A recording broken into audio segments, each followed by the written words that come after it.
बिहार के बारे में दो बातें कही जाती हैं और वो दो नैरेटिव बहुत समय से है कि सामाजिक न्याय, कह लीजिए उसको सांस्कृतिक शब्द में कहो और बिल्कुल व्यवहारिक रूप से कहो तो जातियों की सियासत का सबसे बड़ा मंच है बिहार। आज से नहीं, लंबे समय से। लालू यादव वो सब लोग उसी की उपज है, नीतीश कुमार, लालू यादव, कर्पूरी ठाकुर साहब। उस जातियों के सबसे बड़े मंच पर नैरेटिव देश में यह था, मनीषा जी आपके पास आऊंगा, नैरेटिव देश में यह था कि जातियों के बड़े मंच पर भाजपा फेल हो जाती है, वहां भाजपा को पटकना आसान है। भाजपा हिंदू मुसलमान के खेल में जीत सकती है लेकिन जातियों के मंच पर भाजपा पिट जाएगी, और बिहार से बड़ा कोई जाति का मंच भारत में है नहीं।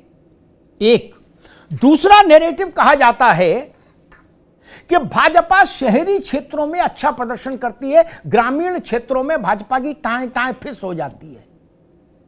मैं दर्शकों की जानकारी के लिए बता दूं, बिहार भारत का ग्रामीण हिस्से का सबसे बड़ा प्रतिनिधित्व करने वाला राज्य है। जितना ग्रामीण हिस्सा बिहार में है उतना किसी राज्य में नहीं। इसलिए जातियों के दंगल में गांव देहात खेत मेड़ पर भाजपा ने ये लड़ाई जीती है, जो अभी तक माना जाता था कि इन दोनों मैदानों में भाजपा कमजोर है और तीसरी धारा के दूसरे दल चाहे आरजेडी हो चाहे सपा हो उत्तर प्रदेश में, वो मजबूत है। अरे श्रीमती जी कुछ तो सस्ता लो, बचत करो। नहीं श्रीमान जी, सब बढ़िया लो, रहने दीजिए। इसमें क्या खास बात है? थोड़े में ज्यादा स्वाद, यही तो है इसकी खास बात। वाओ मामा, क्या स्वाद है। अरे मेरे राजा, राजा और मसाला। अब छोलिया हो या लोबिया, सफेद चने या काले चने, सब कुछ मजेदार बने।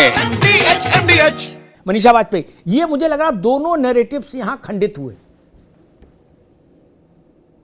अमिताभ जी, नैरेटिव तो बहुत सारे खंडित हुए हैं, और जो जैसा आप कह रहे हैं कि ऐसा माना जाता है कि भारतीय जनता पार्टी एक विशेष वर्ग या शहरी वर्ग को देखती है, ग्रामीण इलाकों में ऐसा नहीं है। मैं बताना चाहती हूँ कि भारतीय जनता पार्टी जब से सत्ता में आई है उसका एक ही नारा है, उस नारे में उन्होंने कुछ शब्दों का आगे जोड़ते रहते हैं। वो नारा है सबका साथ सबका विकास। इसी नारे को लेकर के चलती है, वो ना किसी एक वर्ग को लेकर चलती है ना एक जाति को लेकर के चलती है, और यही भारतीय जनता पार्टी की सफलता का मूल मंत्र है जो मुझे समझ में आता है। और अगर हम यूपी के परिप्रेक्ष्य में बात करें तो अगर आप देखेंगे कि सन 2006 में हमारे मायावती जी, उन्होंने भी सर्वजन हिताय सर्वजन सुखाय का एक नारा दिया था। वो सबको लेकर के समावेशी होकर चली थी, और 2007 में उन्होंने एक बम्पर जीत हासिल की थी। जब आप सबको लेकर के चलते, एक नेता को समावेशी होना चाहिए। आप डिवाइड वाली राजनीति जब तक करते रहेंगे, जब तक बांटते रहेंगे, हिंदू मुस्लिम में बांटेंगे, पीडीए में बांटेंगे या किसी भी जगह में बांटेंगे, आप सफलता अर्जित नहीं कर सकते, ऐसा मेरा मानना है।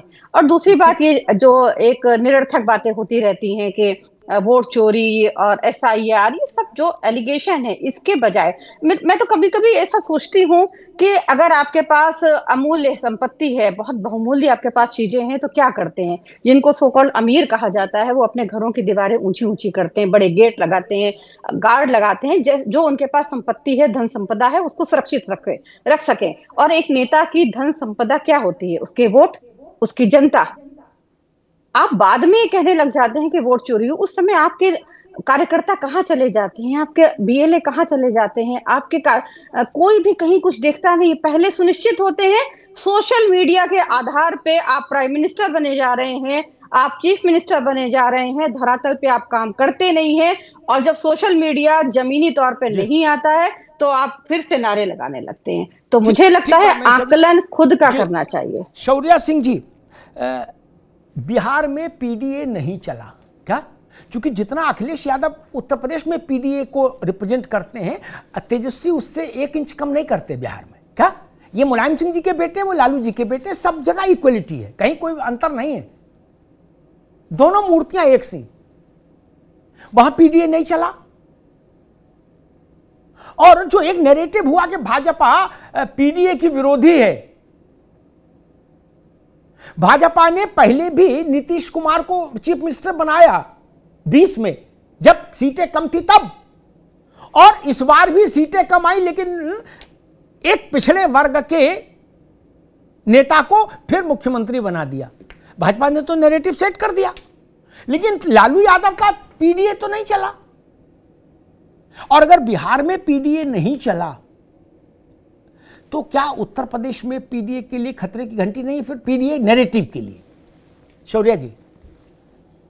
जी, अभी कुछ समय पहले आपने एक बात रखी थी, वो बात ये थी कि आप 2024 के इलेक्शंस को आप बोल रही हैं कि वो जीत के ऊपर उसको सुनिश्चित कर रही हैं 27 का चुनाव लगा करके, और उसके पीछे जो लोकसभा के इलेक्शंस हुए या विधानसभा के इलेक्शंस हुए उसमें क्यों जीत हासिल नहीं हुई जी। उसी पे मैं ये बात कहूंगी कि जब से पीडीए का एक नारा हमारे राष्ट्रीय अध्यक्ष माननीय अखिलेश यादव जी ने सामने रखा है, लोग उससे जुड़ना शुरू हुए हैं।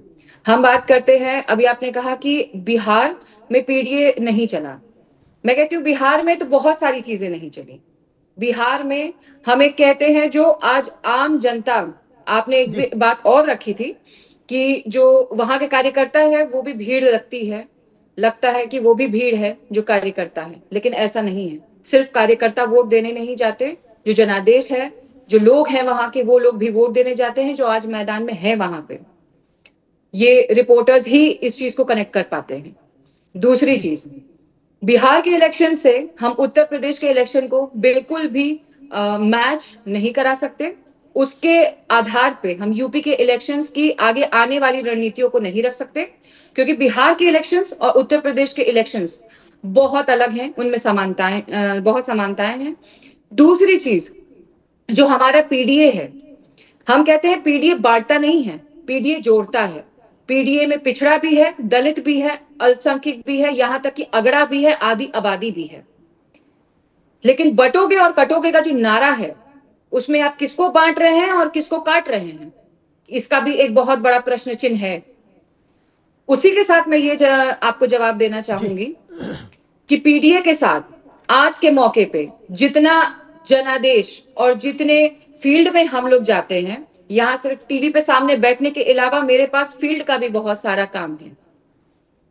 तो मैं जब फील्ड में जाती हूँ तो वहां पे भी हम ये देख रहे हैं कि जो पीडीए हमारा आज एसआईआर चल रहा है, एसआईआर में इतने कम समय का एक समय दिया गया एसआईआर के लिए, उसमें जो हमारा पढ़ा लिखा वर्ग नहीं है, आप एसआईआर का फॉर्म जमा करा रहे हैं ऑनलाइन।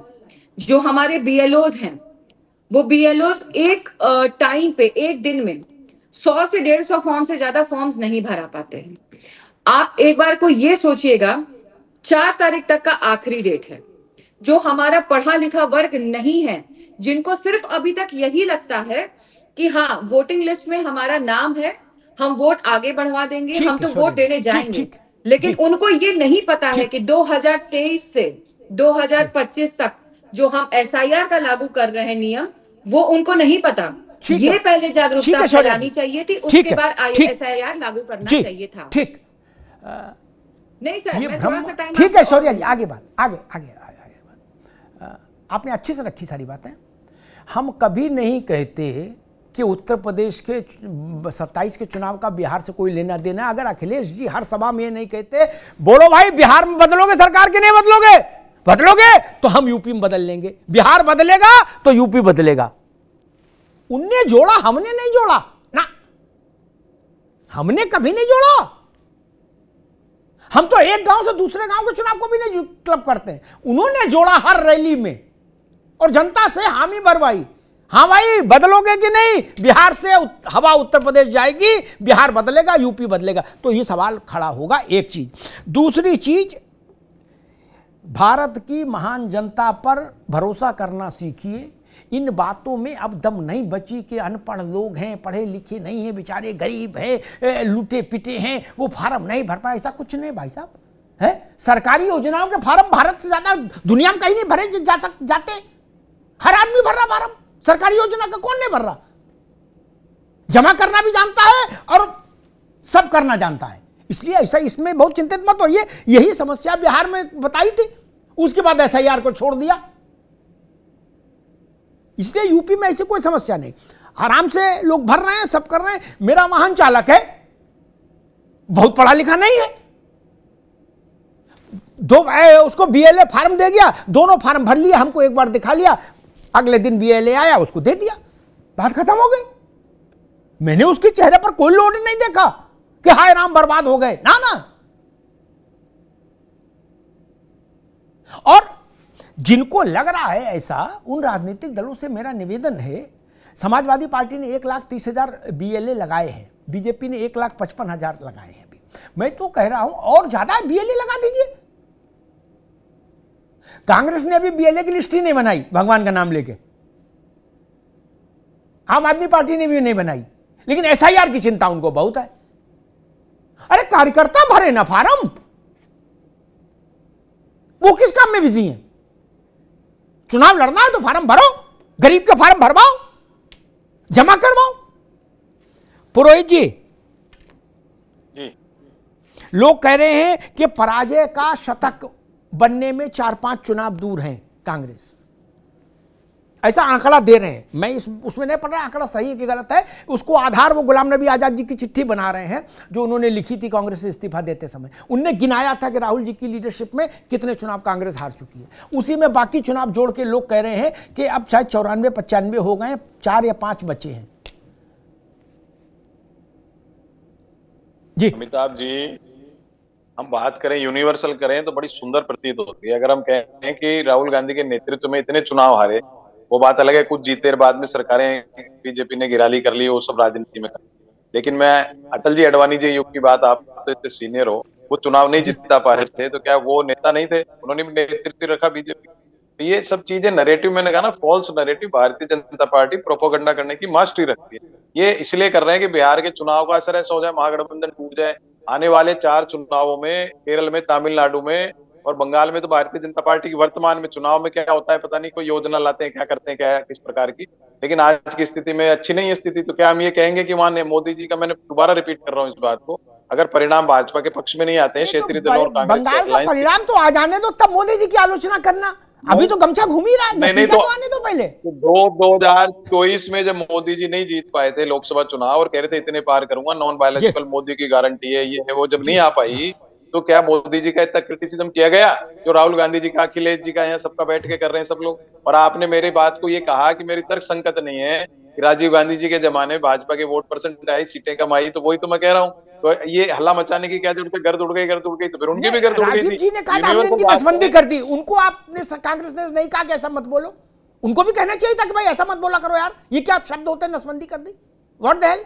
हाँ, वो आप जो शब्दों की बात करें तो मोदी जी को भी कहना चाहिए कि मंगलसूत्र चोरी हो जाएंगे, भैंस चुरा लेंगे, नहीं करना चाहिए। तो मंगलसूत्र चोरी हो जाएंगे, नसबंदी एक बराबर है। गजब करते हो भाई। मैं कह रहा हूँ कमाल है, 2014 से पहले जो नसबंदी कर दोगे आप। ठीक है पुरोहित जी, ठीक है। अरे श्रीमती जी, कुछ तो सस्ता लो, बचत करो। नहीं श्रीमान जी, सब बढ़िया लो, रहने दीजिए। इसमें क्या खास बात है? थोड़े में ज्यादा स्वाद, यही तो है इसकी खास बात। वाह मामा, क्या स्वाद है। अरे मेरे राजा,